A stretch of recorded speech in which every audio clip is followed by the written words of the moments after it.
वाणी कथई थी 26 फरवरी सन 1967 की।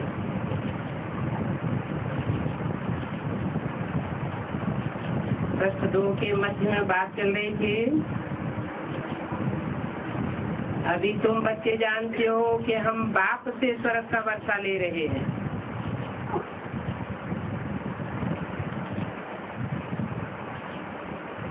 जो और धर्म में कन्वर्ट हो जाने वाले हैं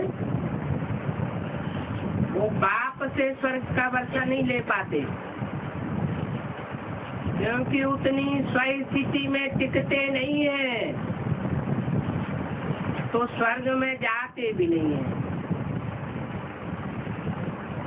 स्वर्ग में जाना है जीते जी।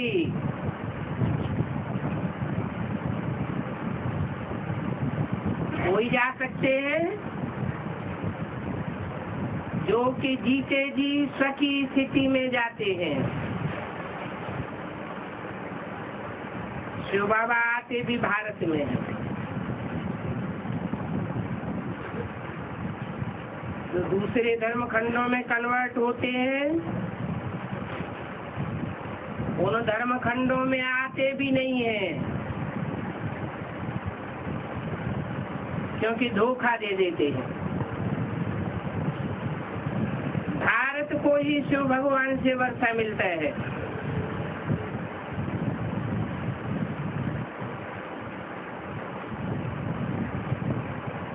तो मुक्ति जीवन मुक्ति का वर्षा दूसरे धर्म खंडों को नहीं मिलता है क्या? सिर्फ भारत को ही मिलता है।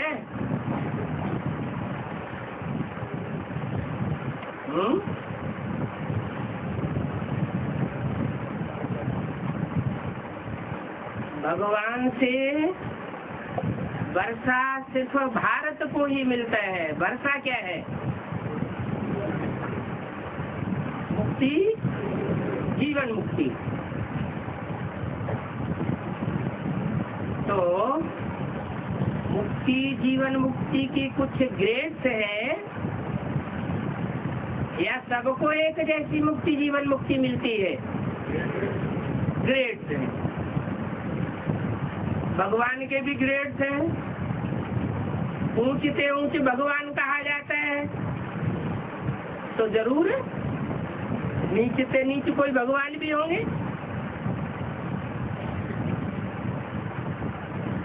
ऊंच से ऊंच भगवान से जो ऊंच से ऊंच ग्रेड का वर्षा मिलता है वो है नर से नारायण का वर्षा। ऐसे तो क्रिश्चियंस भी कहते हैं क्राइस्ट से 3000 वर्ष पहले भारत हेवन था।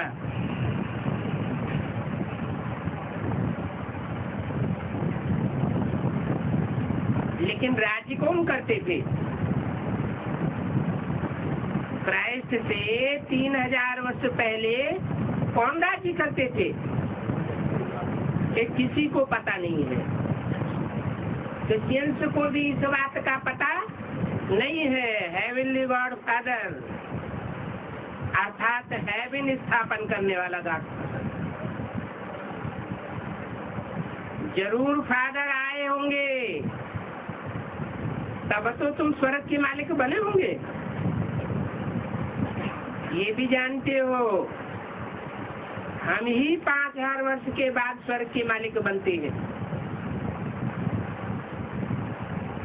फिर आधा कल्प के बाद रावण राज्य शुरू होता है।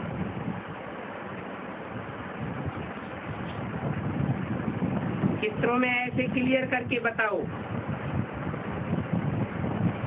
कि लाखों वर्ष की जो बात लिखी हुई है शास्त्रों में वो बात भी क्लियर हो जाए। लक्ष्मी नारायण कोई एक नहीं होंगे, इनकी तो डिनाइस्टी हुई होगी, क्योंकि फिर भी उनके बच्चे राजा बनते होंगे और राजाएं तो नंबरवार बहुत बनते हैं ना। सारी माला बनी हुई है। में नंबरवार ऊंच और नीच मणके होते हैं। माला के मणकों को भी नंबरवार सिमरते हैं। उनकी बैठ पूजा करते हैं। पहले पहले माला पर हाथ लगाकर फिर माथा टेकेंगे।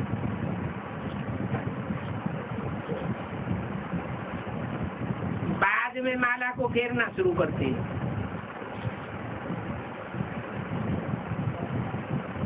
माला को हाथ लगावेंगे, मना संगठन रूपी माला को बुद्ध रूपी हाथ से टच करेंगे।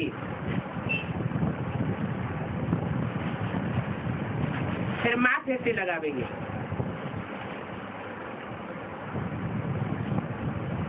पीछे एक एक मणके को फेरना शुरू करते हैं। तुम भी सारा चक्र लगाते हो। फिर तुम शिव बाबा से वर्षा पाते हो। चक्कर तो लगाना पड़े ना। इन राज की बातों को तुम ही बैठ जानते हो कि वो माला के मणके एक एक करके क्यों सिमरते हैं।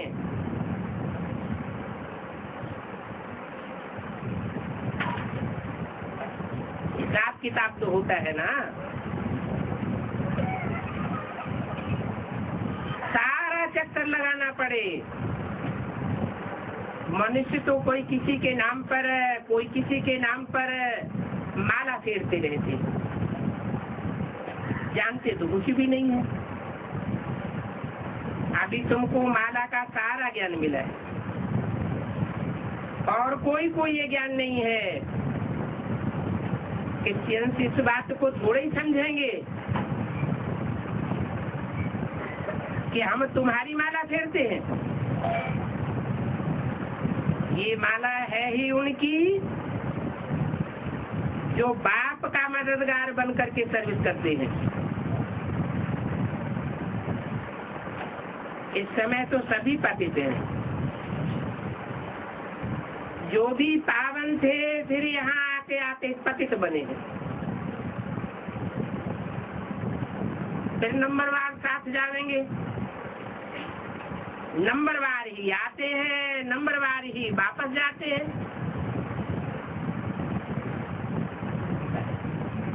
कितनी समझ की बातें हैं। कितने टारियां छोटे मठ पंथ फैल जाते हैं। जो भी घर से रूठ जाते हैं वो जाकर के अपनी संग बनाए देवे। अभी तो ये सारा झाड़ ही खलास होना है। फिर तुम्हारा फाउंडेशन लगेगा। तुम हो इस झाड़ के फाउंडेशन। 26 फरवरी 1965 की वाणी का तीसरा पेज। इस फाउंडेशन में सूर्यवंशी चंद्रवंशी दोनों हैं।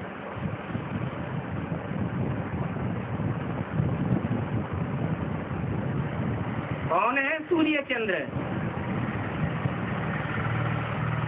जो इस झाड़ के फाउंडेशन है। गीता में भी लिखा हुआ है, मैंने ये ज्ञान सबसे पहले सूर्य को दिया। जरूर सूर्य से चंद्रमा ने लिया होगा।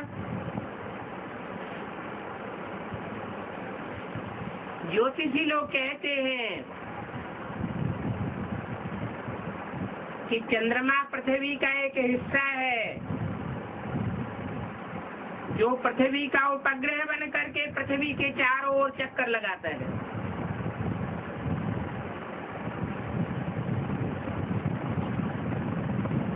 उस हिस्से को कहते हैं अभी प्रशांत महासागर।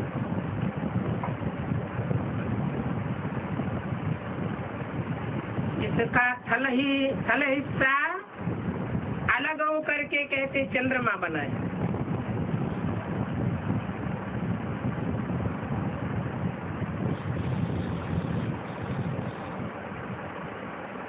वेदों में भी लिखा है, माता पिता के रूप में द्यावा पृथ्वी का जिक्र आया है।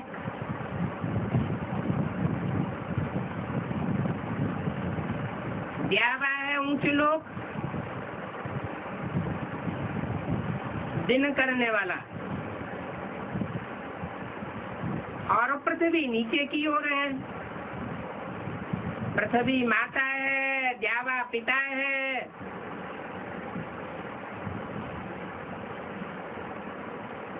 तो चंद्रमा पृथ्वी का हिस्सा है,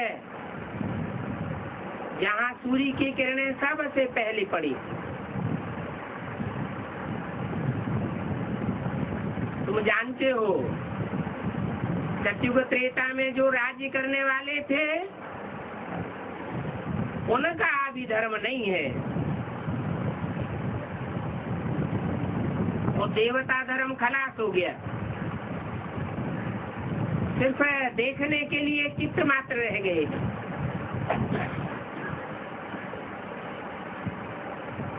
पर देखो, कृष्ण को द्वापर में ले गए हैं, वो भी झूठ बात है। कृष्ण द्वापर में थोड़ा ही आता है, ये तो शूटिंग युग की बात है। सत्य का किसी को पता ही नहीं है। इतने चित्र, उनकी बायोग्राफी को जानना चाहिए। पुराने चित्रों को उठाना चाहिए। पुराने चित्र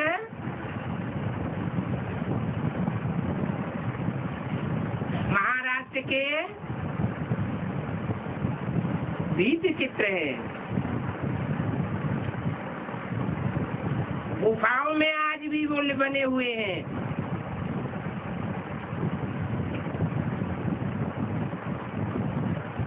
परंतु उन पर कोई विचार नहीं करता, और सत्य का किसी को पता भी नहीं है। उन चित्रों की बायोग्राफी को जानना पड़े। कह देते हैं फलानी चीज तो लाखों वर्ष पुरानी है। अब वास्तव में पुराने से पुराना है आदि सनातन देवी देवता धर्म। इस धर्म से पहले की कोई भी चीज हो नहीं सकती। बाकी सब 2500 वर्ष की पुरानी चीजें होंगी। जब खुदाइयाँ करते हैं तो नीचे से निकालते हैं ना। भक्ति मार्ग में जो भी पूजा करते हैं, वो पुराने चित्र बैठ निकालते हैं। क्योंकि आज एक में सब मंदिर आज गिर जाते हैं, फिर नए सिरे बनते रहते हैं। सतयुग की चीज तो सिवाय लक्ष्मी नारायण की और कोई मिल ही नहीं सकती। हीरे सोने आदि की खानियां जो अभी खाली हो गई है, वो फिर भरपूर हो जाएगी। ये सब बातें अभी तुम्हारी बुद्धि में है। बाप ने रचना की आज मध्यंत का ज्ञान दिया है। वर्ल्ड की हिस्ट्री ज्योग्राफी समझाइए। सतयुग में देखो कितने थोड़े मनुष्य होते हैं, फिर वृद्धि को पाते रहते हैं। आत्माएं सब परम धाम से आती है। आते आते झाड़ बड़ा होता जाता है। जब झाड़ की जर्जरी भूत अवस्था हो जाती है तो कहा जाता है राम गयो रावण गयो, जिनको बहु परिवार।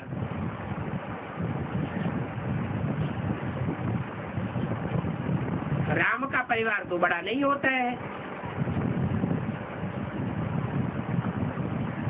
रावण का परिवार तो बहुत बड़ा होता है। क्योंकि अनेक धर्म है ना।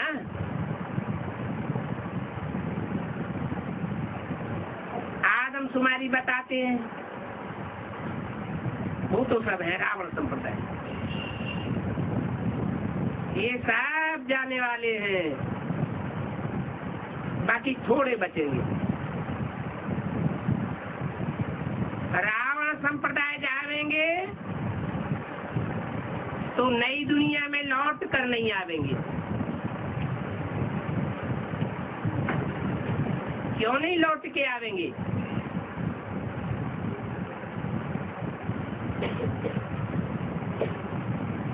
क्योंकि बाप आकर के जो नया ज्ञान देते हैं उस ज्ञान को वो पसंद नहीं करते, तोड़ मरोड़ करते हैं, तो वो नई दुनिया में नहीं आवेंगे।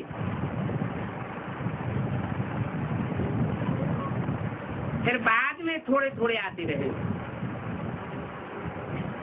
पहले तो सब मुक्ति धाम चले जाएंगे। बाकी तुम्हारे में भी जो पढ़ते हो नंबरवार आते जाएंगे स्वर्ग में। अभी तुम बच्चों ने समझा है कैसे वो निराकारी जा रहे हैं, और ये मनुष्य सृष्टि का झाड़ है। शिव बाबा की तो सभी आत्माएं संतान हैं। कौन सभी आत्माएं? जो भी आत्म की स्थिति में स्थित होने वाली हैं। फिर है प्रजापिता की संतान, कहते भी है प्रजापिता ब्रह्मा। इनको कहा जाता है ग्रेट ग्रेट ग्रैंडफादर। फिर इनसे अनगिनत बिरादरियां निकलती हैं। कोई छोटी बिरादरी, कोई बड़ी बिरादरी। अभी तुम बच्चों ने निराकारी सिजरे को और साकारी सिजरे को भी समझा है। ये सिजरा तुम्हारी बुद्धि में है। जो पढ़ाई पर ध्यान नहीं देंगे तो परीक्षा में फेल हो जाएंगे। पढ़ते रहेंगे और पढ़ाते रहेंगे तो खुशी भी होगी। सिर्फ पढ़ेंगे, दूसरों को पढ़ावेंगे नहीं तो खुशी भी नहीं होगी, क्योंकि मनन चिंतन मंथन चलता नहीं है। और अगर विकार में गिरे तो बाकी जो भी सुना हुआ है, पढ़ा हुआ है, वो सब भूल जाएंगे। जो सोने का बर्तन होता है वो होता है एवर प्योर गोल्ड। तो सोने के कान बनाना चाहिए। इंद्रियों में सच्चाई होनी चाहिए। अगर झूठापन आया, विचार आया, तो नाले सारी खिसक जाएगी। आत्मा प्योर सोना होगी तो उसमें धारणा अच्छी होगी। विकार में गए फिर तो किसी को ज्ञान सुनाए भी नहीं सकेंगे। अभी तुम सामने बैठे हो, जानते हो गॉड फादर शिव बाबा हम आत्माओं को पढ़ाए रहे। हम आत्माएं इन आर्गन सुधारा सुन रही है। तो किसका संग का रंग लग रहा है?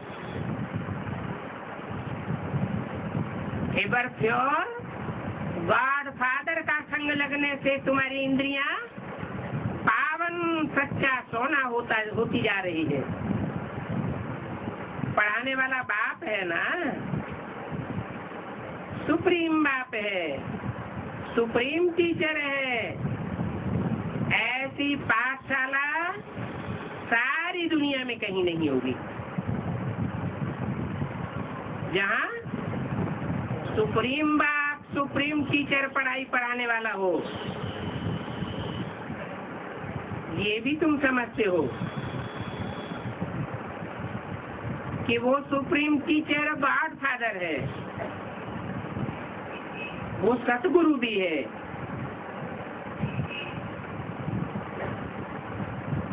सत्य माने सच्चा, गुरु माने बजनी।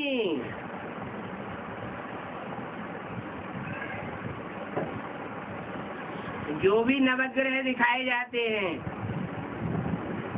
उनमें सबसे ज्यादा बजनी कौन सा ग्रह दिखाते हैं? बृहस्पति। बजनी का मतलब कोई तौल में भारी नहीं है। ये समझने की बातें हैं। बृहस्पति को कहते हैं देवताओं का गुरु है।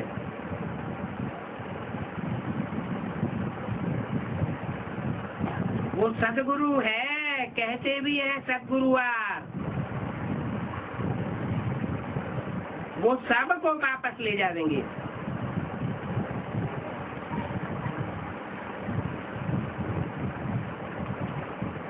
इनका शरीर छूट जाएगा तो तुम्हारा भी शरीर छूट जाएगा। इनका माने किनका है? रामकृष्ण का। और तुम्हारा माना किनका?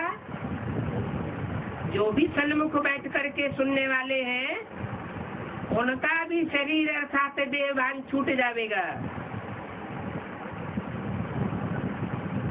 बाप सबको ले जाएंगे। अभी तो तुम बाप के सन्मुख बैठे हो।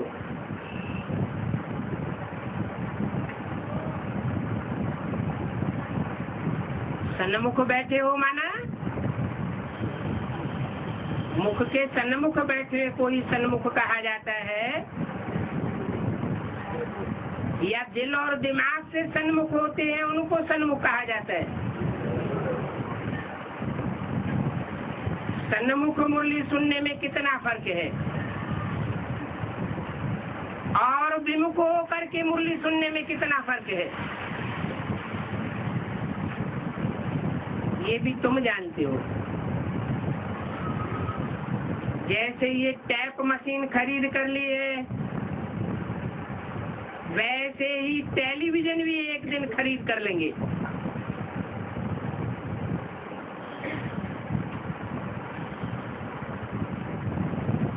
टेलीविजन में क्या होगा और टैप में क्या होता है? टैप में आवाज सुनने को मिलेगी और टेलीविजन में आवाज के साथ साथ बोलने वाले के हाव भाव और चित्र को भी देखना हो सकता है। तो ज्यादा समझना किस में होगा? टेलीविजन में जाती समझदारी देखी जा सकती है। पहले तो बाबा मंगावेंगे। टैप मशीन 1500 रुपए में मिलती है। टेलीविजन करके 8-10 हजार में मिलेगा।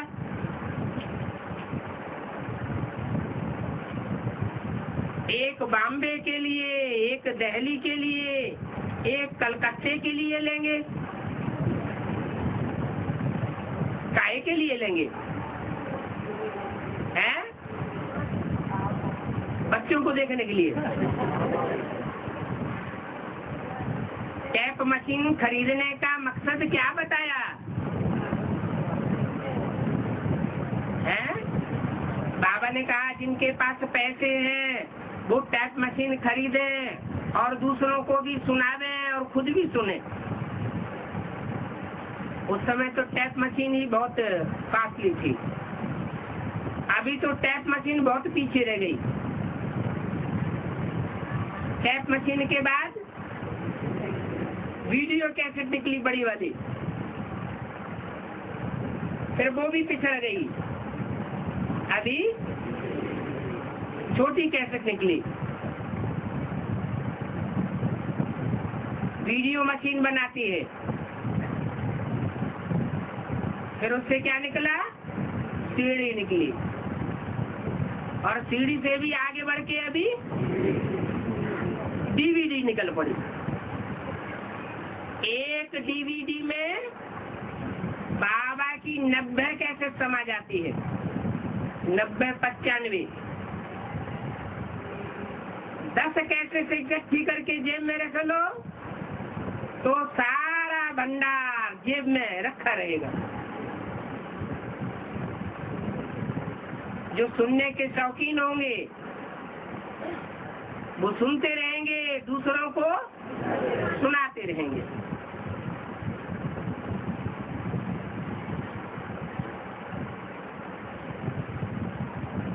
तो बाबा कहते हैं कि बाबा को कोई समाचार देवे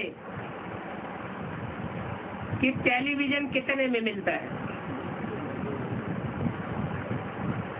बाबा ऑर्डर दे देंगे। एक बॉम्बे में हो, एक दिल्ली में हो, एक कलकत्ते में हो। एक तुम ले लेना, एक हम ले लेंगे।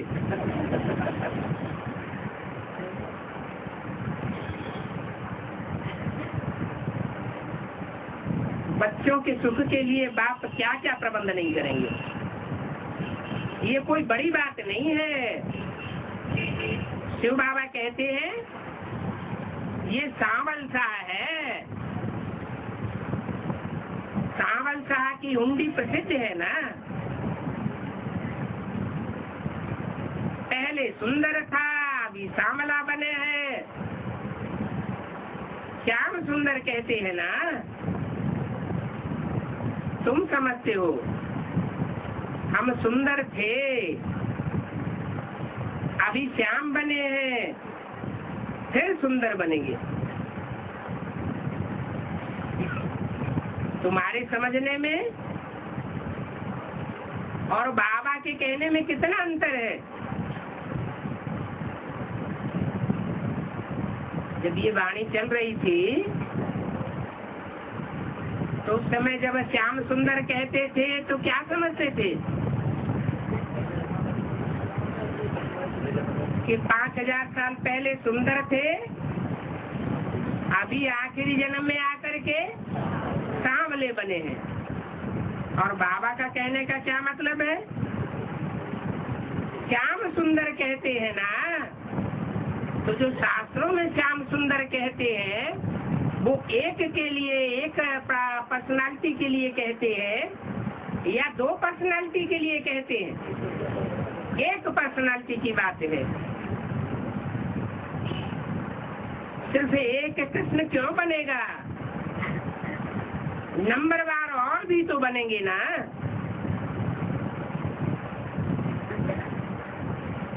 कहते हैं कृष्ण को एक सर्प ने डसा, क्या एक ही सर्प ने डसा होगा जो काला हो गया। एक सर्प को भी कितने फण दिखाते हैं, 5 फण दिखाते हैं। अब सर्प तो माया को कहा जाता है। विकारों में जाने से सांवरे बन जाते हैं। ये कितनी समझ की बातें हैं। मुख्य है ही त्रिमूर्ति। वेद का बाप कहते हैं गृहस्थ व्यवहार में रहते ये अंतिम जन्म फॉर माई सेक पवित्र बनो।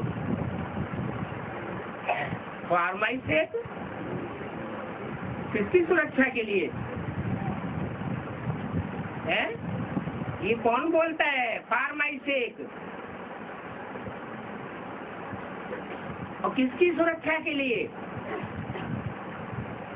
सुप्रीम सोल की सुरक्षा के लिए है। ये फार्माइश है कि फिर किसके लिए लागू होता है? ब्रह्मा के लिए नहीं, ब्रह्मा के लिए तो बात ही नहीं लागू होती। वो तो चैन की बंसी बजा के चला गया। उसके लिए तो कंस के डर की कोई बात भी नहीं थी। जरासंध का कोई, शिशुपाल का कोई डर भी नहीं था। शास्त्रों में जो कंस के साथ कंसी जरासंधी दिखाए गए हैं वो किस समय की बात है? तो बोला फार्माई से कब पवित्र बनो। पवित्रता से दुनिया के सारे काम संपन्न हो जाते हैं। बच्चों से बाप ये भीख मांगते हैं, है?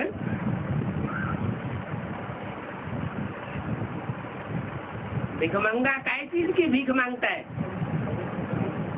नहीं, दुनियावी भिखमंगे होते हैं तो काय चीज की भीख मांगते हैं? पैसों की भीख मांगते हैं। माने वो पैसे वाले नहीं होते हैं, उनके पास पैसा नहीं होता है तो भीख मांगते हैं। और बाप है? बाप पवित्रता की भीख क्यों मांगते हैं? वो तो एवर प्योर है। जो सुप्रीम सोल बाप है वो एवर प्योर है। वो जिसमें प्रवेश करता है तो एवर प्योरिटी का पार्ट बजाता है, लेकिन जिसमें प्रवेश करता है वो एवर प्योर है या अपवित्र होता है? वो अपवित्र होता है। तो बोला फार्माई से कभी पवित्र बनो। बच्चों से बाप ये भीख मांगते हैं। शिवड़ी के चित्र में काय की भीख मांग रहे हैं? पैसों टकों की।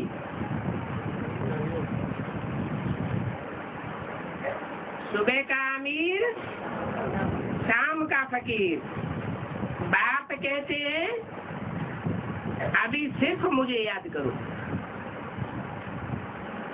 अनेकों को याद करने से पवित्रता धारण नहीं होगी, और एक को याद करेंगे जो प्योरिटी का वाइब्रेशन बन जाएगा। बाकी पानी की नदियों में स्नान करने से कोई भी पावन नहीं बनेंगे। पानी की नदियां किसे कहा जाता है?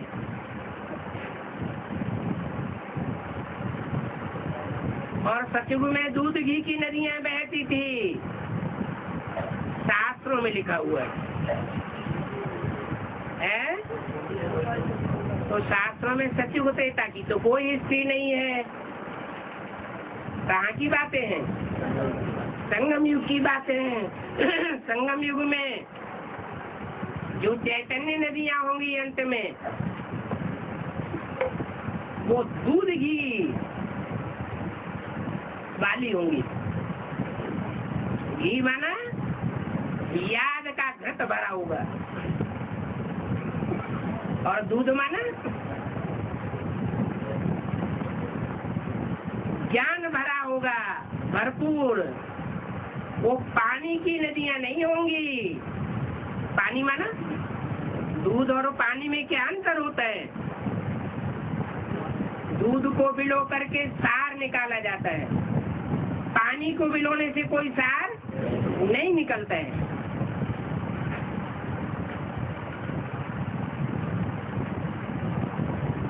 तो जो भी सुना हुआ सुनाते हैं, शास्त्रों में पढ़ा हुआ सुनाते हैं, वो है पानी।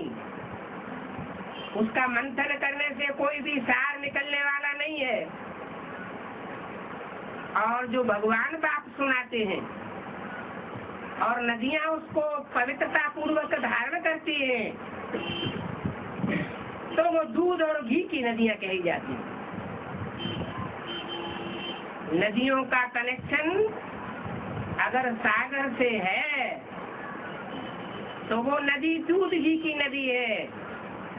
अगर सागर से कनेक्शन नहीं है तो नाला बन जाती है।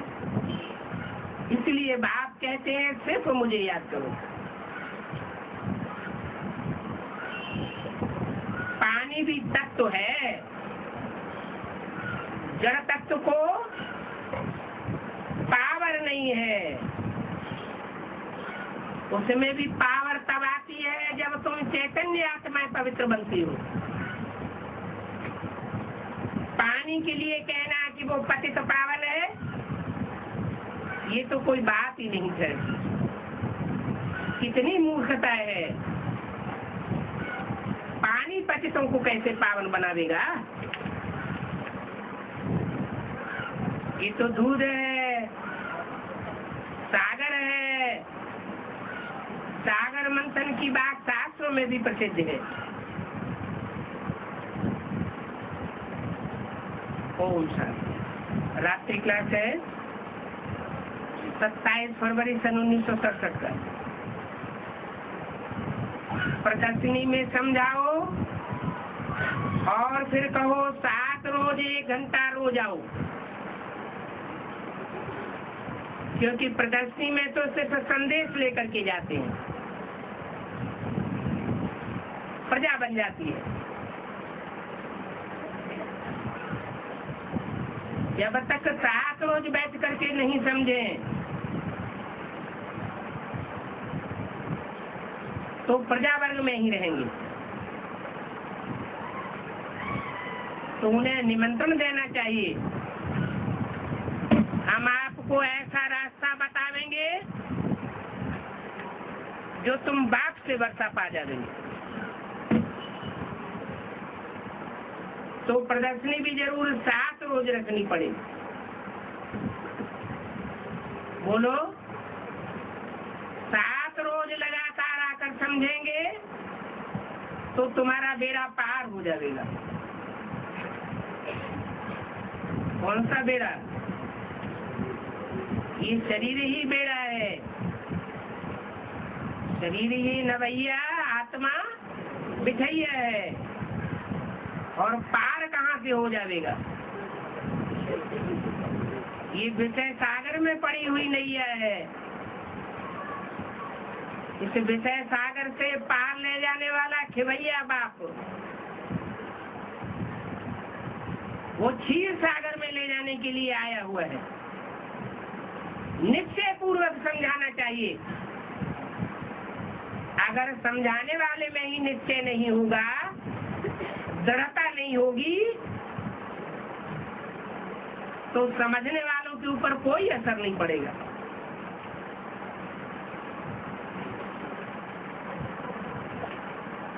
निश्चय पूर्वक समझावेंगे, फिर चाहे प्रदर्शनी भी आवे, चाहे सेंटर पर आवे, तो बाबा डायरेक्शन देते हैं कि 7 रोज से कम प्रदर्शनी कहीं भी मत रखो।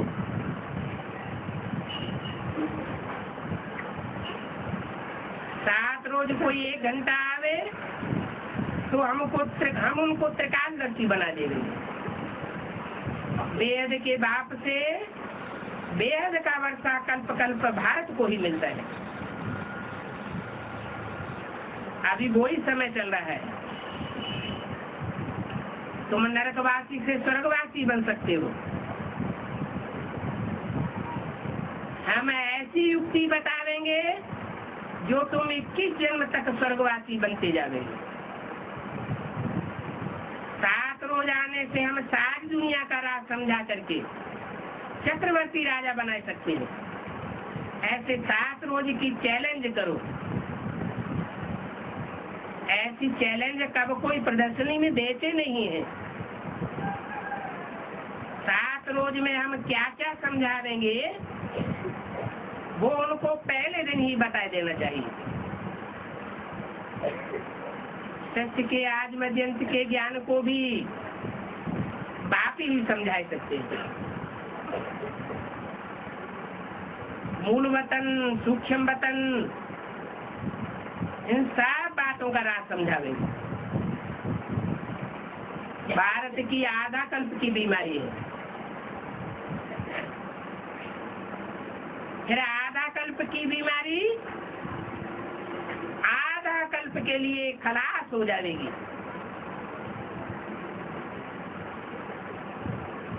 उनको स्वर्ग कहा जाता है, इनको नरक कहा जाता है।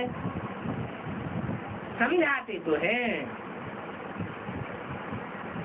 परंतु फिर बच्चे भूल जाते हैं। बाकी मेले आदि में कब नहीं जाना चाहिए।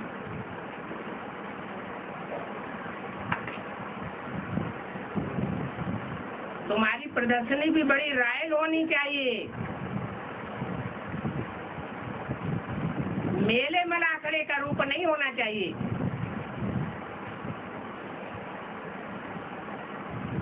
बड़े आदमी आवेंगे तो छोटे भी आ जावेंगे। जो भी आवे पहले पहले उनको बाप का ही परिचय देना है। ये ऊंच से ऊंच बाप है और वो बाप शिव भगवान ही है। हम कृष्ण को भगवान नहीं मानते हैं।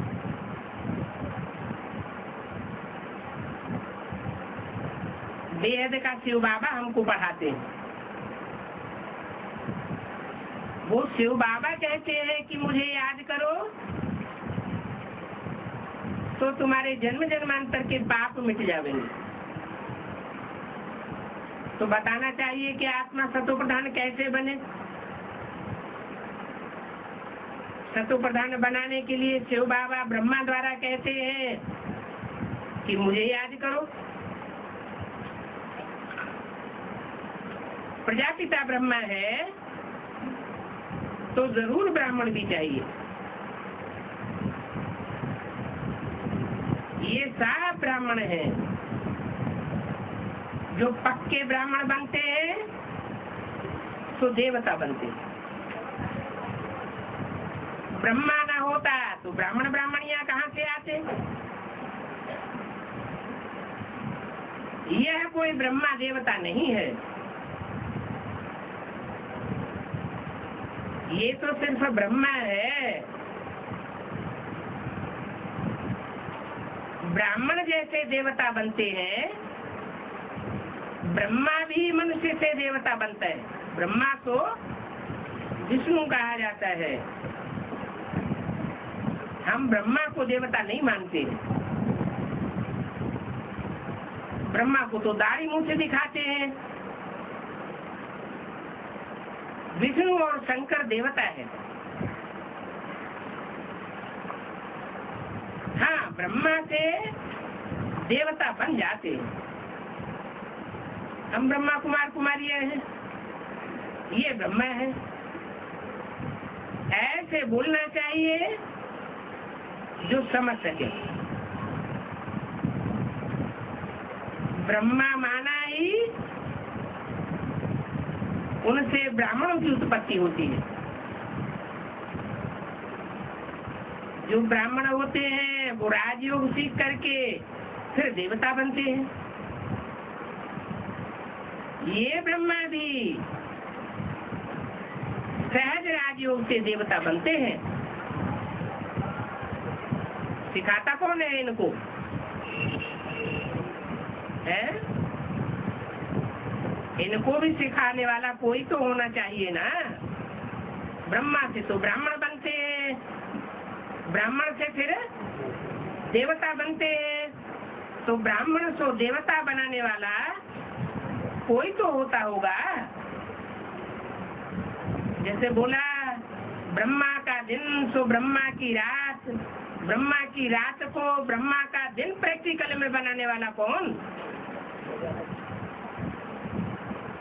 पवित्र बनते हैं कि देवता कहा जाता है। तो सारी बातें समझाने की होती है। झाड़ के नीचे भी बैठे हैं। ये ब्रह्मा इस राजयोग से देवता बनते हैं। वही ब्राह्मण है जो फिर देवता बनते हैं। अच्छा, गुड नाइट। अगली वाणी है 2967। ये जो प्रदर्शनी के चित्र है सब कोई समझा सकते हैं। प्रदर्शनी में समझाने से प्रैक्टिस अच्छी होती है। तो हर एक को अपनी उन्नति करनी है। अगर अपनी उन्नति नहीं करते हैं तो समझा जाता है इनकी बुद्धि में नहीं है। टीचर से कब कोई बच्चा नहीं पढ़ता है तो बाप भी समझता है, टीचर भी समझता है ये तो नादान है। यहाँ तो बाप दादा दोनों है, पद बहुत ऊंचा है, तो बच्चों को पुरुषार्थ करना चाहिए। बाप कहते हैं श्रीमत पर चलते रहेंगे तो श्रेष्ठ से श्रेष्ठ बनेंगे। एक तो ये निश्चय होना चाहिए कि ये बाप है, और बाप से वर्षा जरूर मिलता है, और ऊंच से ऊंच बाप है तो वर्षा भी ऊंच से ऊंच मिलेगा, जो और कोई बाप दे नहीं सकता। कौन सा ऊंच से ऊंच वर्षा है जो इब्राहिम, बुद्ध, क्राइस्ट, गुरु नानक कोई भी नहीं दे सके? ऊंच से ऊंच वर्षा है स्वर्ग का वर्षा। राजाई का भी वर्षा है।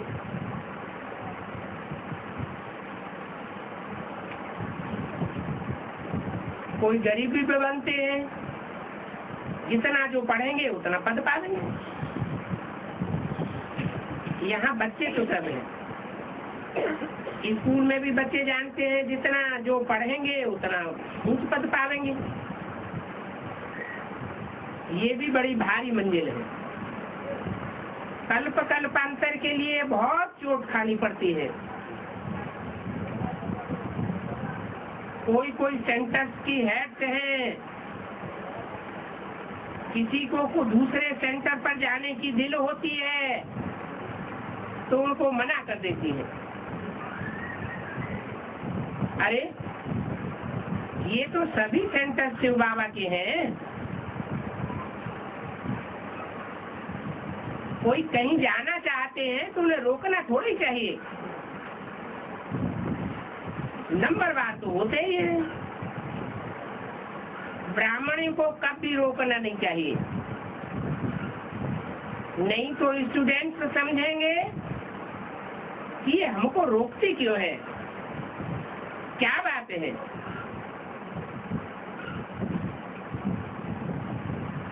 कोई कितना भी दूर है, वो पास वाले को छोड़ करके दूर वाले सेंटर पर जा सकते हैं। जहाँ भी जिसको दिल हो शौक से दान जाने देना चाहिए, कभी रोकना नहीं चाहिए। यहाँ कोई किसी को मना नहीं करते हैं।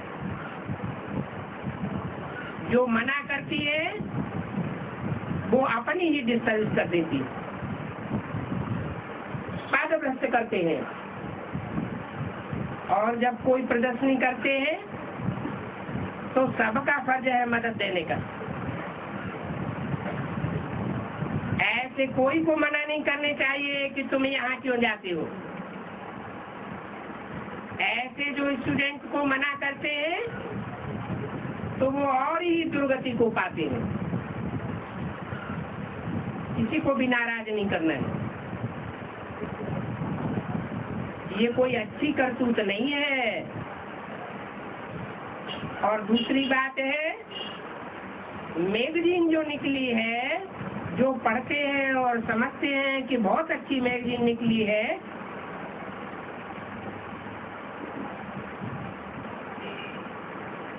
तो जो मैगजीन निकालते हैं उनको थैंक्स भेज देनी चाहिए। बाबा को भी रिपोर्ट देना चाहिए कि इनकी मैगजीन बहुत अच्छी निकली है। कोई भी पंपलेट निकालते हैं, उन पंपलेट का संग्रह निकालते हैं। कोई भी विचार सागर मंथन करके नई नई बातें निकलती हैं, अखबारों में छपती है, उनका संकलन निकलता है, तो क्या बन जाती है? मैगजीन बन जाती है। तो ये सब बच्चों के लिए है। बेहद की मैगजीन तो बता रहे हैं, एडवांस की। और क्या वो मैगजीन?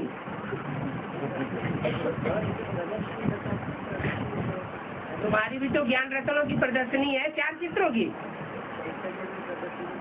चैतन्य की प्रदर्शनी तो जब प्रदर्शनी निकली हो तो बात करो। कोई निकली है? निकल रही है क्या? और ही बंद होती जा रही है?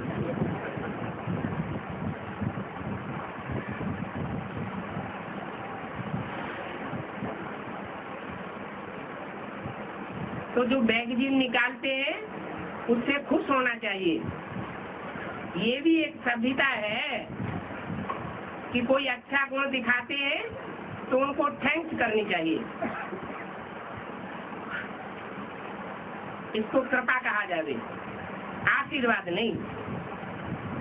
कृपा करते हैं किसी को कोई बात समझाने की, ये पढ़ाना समझाना ये आशीर्वाद है, वह कृपा है। बाप का तो फर्ज है, ड्रामानुसार आते ही है पढ़ाने या समझाने के लिए। और बाप को अंधों की लाठी भी कहते हैं, बुलाते हैं कि हे पतित पावन आओ। तो ये सब इस समय की बातें हैं। गीता में भी है, अंधे की औलाद अंधे।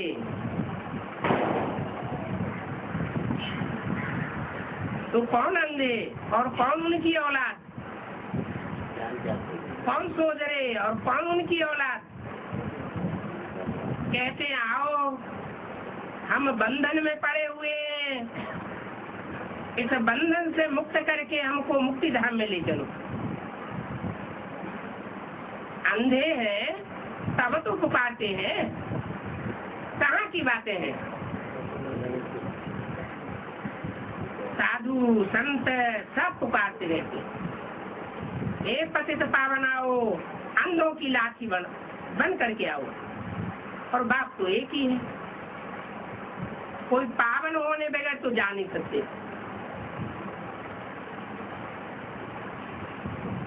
अगली रात्रि क्लास है 30 जनवरी 1967। दिल्ली में सर्विस का चांस अच्छा है।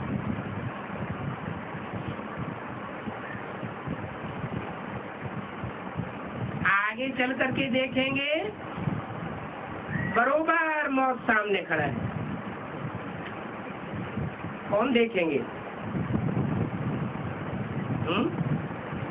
पहले बम्बई वाले देखेंगे, दिल्ली वाले देखेंगे?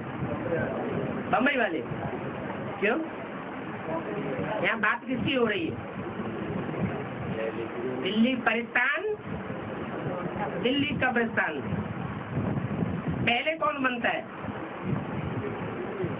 पहले दिल्ली परिस्तान बनती है और दिल्ली ही पहले कब्रिस्तान बनती है। तो दिल्ली में सर्विस का चांस अच्छा है। आगे चल करके देखेंगे, बरोबर मौत सामने है। पहले 10 वर्ष लिखते थे, अभी लिखना चाहिए 9 वर्ष के अंदर।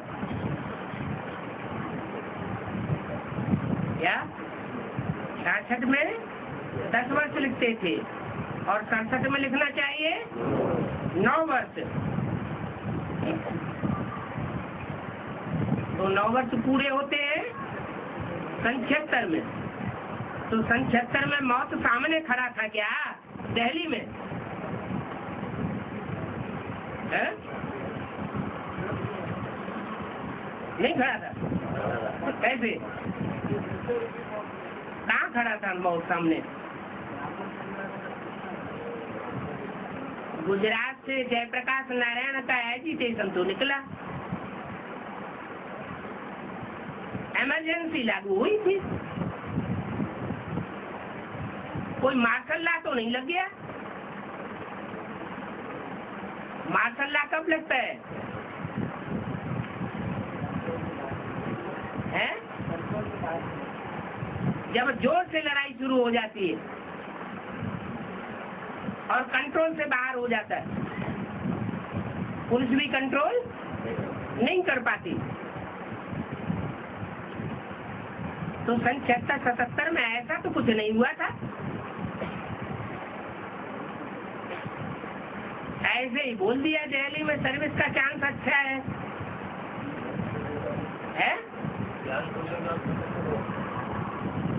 नहीं, बात यहाँ है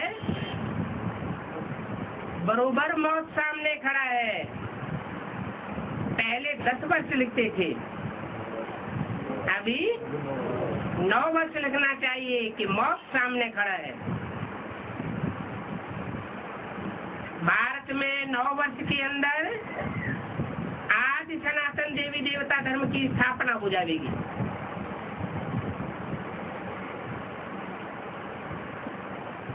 है?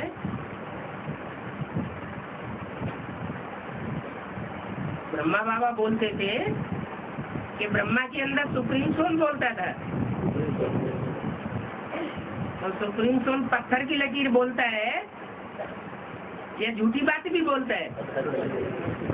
ये तो झूठी बात हो गई कि आज सनातन देवी देवता धर्म की स्थापना हुई भारत में।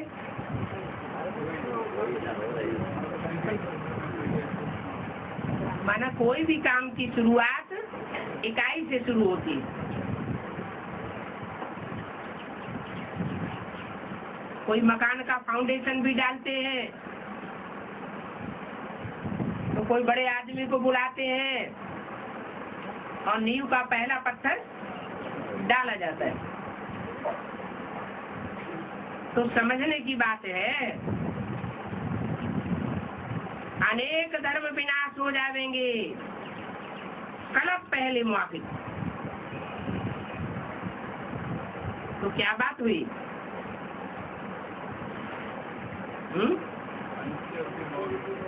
ये दृढ़ निश्चय की बात है। क्या अपने अंदर दृढ़ निश्चय होगा तो दूसरों को भी दृढ़ता पूर्वक समझा सकेंगे। क्या कि सब धर्म खलास होने वाले हैं और एक सब धर्म की स्थापना होने वाली है। तो पहले अपने अंदर होनी चाहिए या पहले दूसरों के अंदर कर देंगे? अपनी तो सब प्रैक्टिकल बातें हैं, प्रैक्टिकल बातें हैं। एक ने अंदर से ठान लिया तो प्रैक्टिकल हो गया। अकेला चना बाहर फोड़ सकता है क्या? है?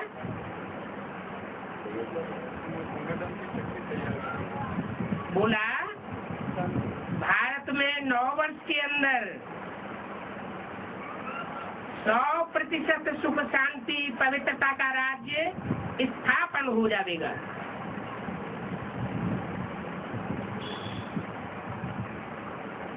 और गवर्नमेंट को, प्रेसिडेंट को मेमोरेंडम भी लिख करके दे दिया था। ज्ञानामृत मैगजीन में भी छपा दिया था और मुरलियों में तो आता ही रहता है।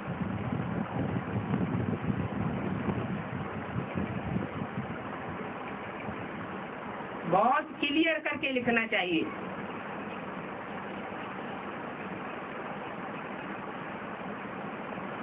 जैसे सन 66 में जो चित्र बनवाए गए थे, सीढ़ी और लक्ष्मी नारायण,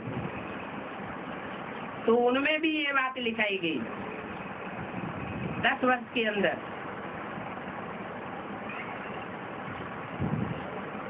बहुत क्लियर करके लिखना चाहिए, जो मनुष्य समझे कि एक एक वर्ष कम करते जाते हैं। कोई झूठी बात नहीं है। ब्रह्मा की आयु 100 वर्ष है।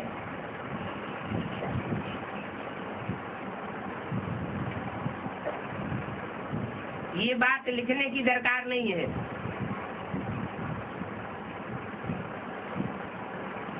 ये तुम बच्चे जानते हो क्या? क्या जानते हो कि ब्रह्मा की आयु 100 वर्ष नहीं है? सन 76 में ब्रह्मा की आयु 100 साल पूरी नहीं होती, नहीं होती। प्रजापिता ब्रह्मा की 100 साल पूरी होती है। ब्रह्मा की आयु 87 में पूरी होती है। 87 में जब ब्रह्मा की 100 साल आयु पूरी हुई तो 1 साल उन्होंने बिल्कुल आना बंद कर दिया था। सारी ताकत एडवांस पार्टी में लगाई थी। तो ब्रह्मा की आयु 100 वर्ष है, ये लिखने की दरकार नहीं।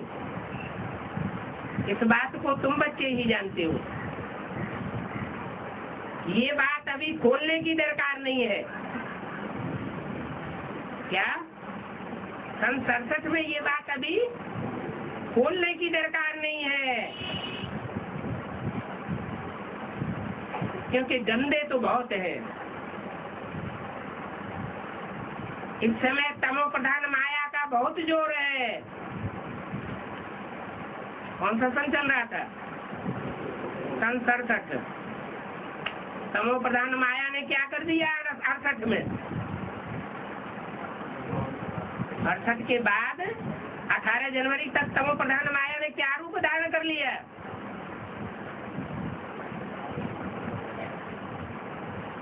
ब्रह्मा का हार्ट फेल हो गया। हार्ट फेल होने का कारण क्या हुआ? यज्ञ की सारी पावर माया ने अपने हाथ में ले ली।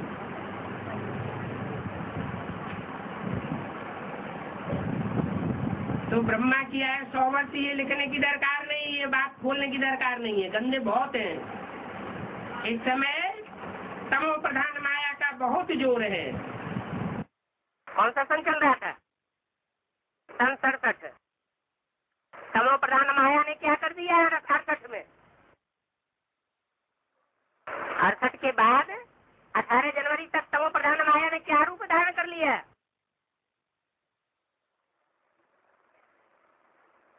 ब्रह्मा का हार्ट फेल हो गया। हार्ट फेल होने का कारण क्या हुआ? यज्ञ की सारी पावर माया ने अपने हाथ में ले ली।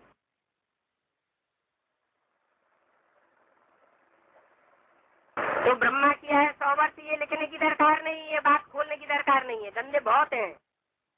इस समय तमो प्रधान माया का बहुत जोर है।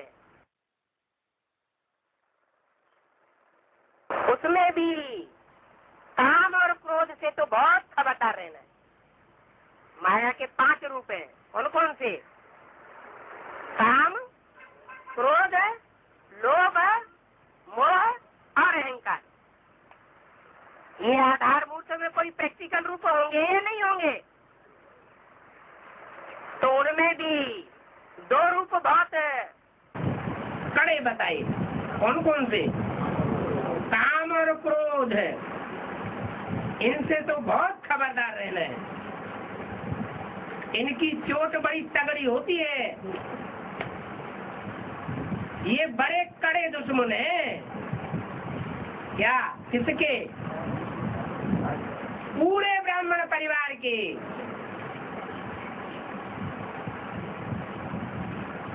इसलिए बोला जो अंदर से एक और बाहर से दूसरा है, ऐसा एक ब्राह्मण परिवार के लिए बहुत खौफनाक, खतरनाक है।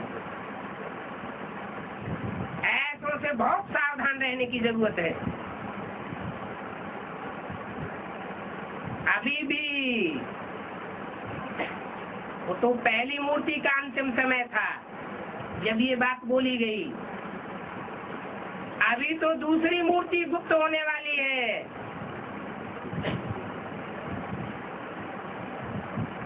वो और विकराल रूप सामने आने वाला है।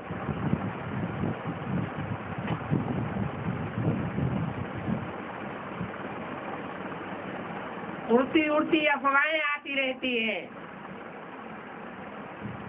कि जो हाल 98 में तुम्हारे बाबा का किया था, वो हाल एडवांस पार्टी में अभी सब बड़ों बड़ों का होने वाला है।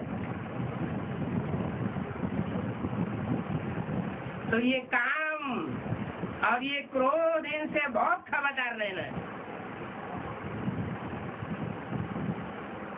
सारी दुनिया की पावर, बेहद ब्राह्मणों की दुनिया की इनके हाथों में आ चुकी है।